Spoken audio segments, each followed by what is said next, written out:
মুখ্যমন্ত্রী মমতা বন্দ্যোপাধ্যায়ের অনুপ্রেরণায় মহিলাদের স্বনির্ভর করে তুলতে একাধিক উদ্যোগ নিয়েছে মথুরাপুর 2 নম্বর ব্লক প্রাণী সম্পদ বিকাশ কেন্দ্র। এই উদ্যোগের অঙ্গ হিসেবে মথুরাপুর 2 নম্বর ব্লকের 8টি অঞ্চলের মোট 825 জন মহিলার হাতে প্রত্যেককে 10টি করে মুরগির বাচ্চা তুলে দেওয়া হয়। এর আগেও মহিলাদের আর্থিকভাবে স্বাবলম্বী করে তোলার লক্ষ্যে বকনা বাছুর, ছাগলের বাচ্চা ও খাকি ক্যাম্বেল জাতের হাঁস বিতরণ করা হয়েছে।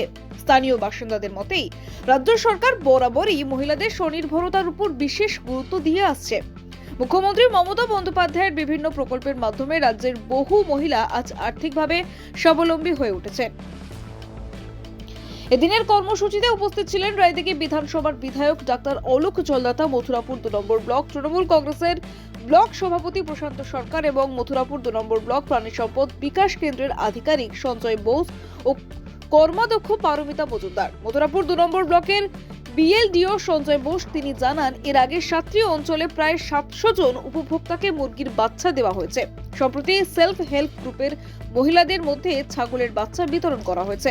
পাশাপাশি এলাকার দুস্থ মহিলাদের প্রায় 39টি বকনা বাছুর ও 376 জন উপভোক্তাকে দেশি ডিম দেওয়া খাকি ক্যাম্বেল জাতের হাঁস দেওয়া হয়েছে। আগামী মার্চ মাসের মধ্যে আরও 700 জন উপভোক্তাকে মুরগির বাচ্চা দেওয়ার পরিকল্পনা রয়েছে।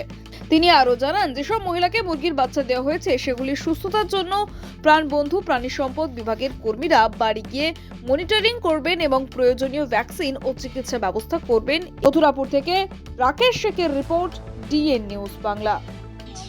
মথুরাপুর 2 ব্লক প্রাণী সম্পদ বিকাশ কেন্দ্রের পক্ষ থেকে 825 জন বেনিফিশিয়ারিকে মুরগির বাচ্চা দেওয়া হয়েছে।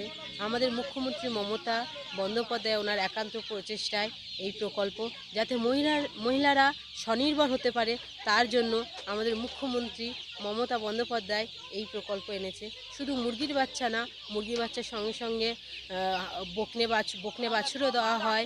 কিছুদিন আগে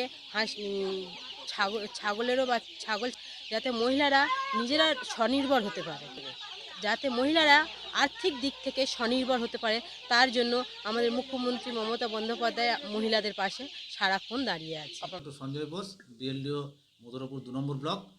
আজকে প্রাণী সম্পদ দপ্তরের উদ্যোগে এবং আমাদের মাননীয় মুখ্যমন্ত্রীর উদ্যোগে সারা পশ্চিমবঙ্গব্যাপী মহিলাদের স্বনির্ভর করার জন্য মুরগির বাচ্চা বিতরণ প্রকল্প হয়ে থাকে এবং বেশ কিছু পরিমাণ এরকম দুস্থ মহিলাদের আমরা কিন্তু মুরগির বাচ্চা দিয়ে থাকি। আজকে এই মুরগির বাচ্চা বিতরণ প্রকল্পের আরেকটা দিন। মথুরাপুর 2 নম্বর ব্লকের মোট 7টা অঞ্চলের প্রায় 825 জন মহিলা বেনিফিশিয়ারিকে আমরা 10টা করে মুরগির বাচ্চা দিচ্ছি এবং আগামী দিনেও আরও কিছু মুরগির বাচ্চা আমরা বেনিফিশিয়ারিকে দেবো। অন্যান্য যে গ্রাম পঞ্চায়েতগুলো বাদ থাকলো সকলকেই আমরা মুরগির বাচ্চা দেবো। এই শুধু মুরগির বাচ্চা না, আরও কিছু অন্যান্য কিছু দেওয়া হয়? হ্যাঁ, আমরা এই শুধু মুরগির বাচ্চা নয়, আমরা যেমন দিয়ে থাকি গ্রুপ, যারা সেলফ হেল্প গ্রুপ থাকে তাদেরকে আমরা 10টা করে ছাগল দিয়ে থাকি। সেই প্রকল্পটা আমাদের আগেই দেওয়া হয়ে গেছে। এছাড়াও আমরা বকনা বাছুর দিয়ে থাকি বিভিন্ন দুস্থ পরিবারদের সম্পূর্ণ বিনামূল্যে। এবছর আমরা প্রায় 39টা মতো বকনা বাছুর এই পঞ্চায়েত সমিতিতে আমরা দিয়েছি। তার সঙ্গে সঙ্গে হাঁসের বাচ্চাও আমরা দিয়ে থাকি, খাকি ক্যাম্বেল হাঁস, বেশি ডিম দেয়। এবছর আমরা 376 জন বেনিফিশিয়ারিকে আমরা হাঁসের বাচ্চা দিয়েছি এবং এই মার্চের মধ্যে এখনও আমাদের মুরগি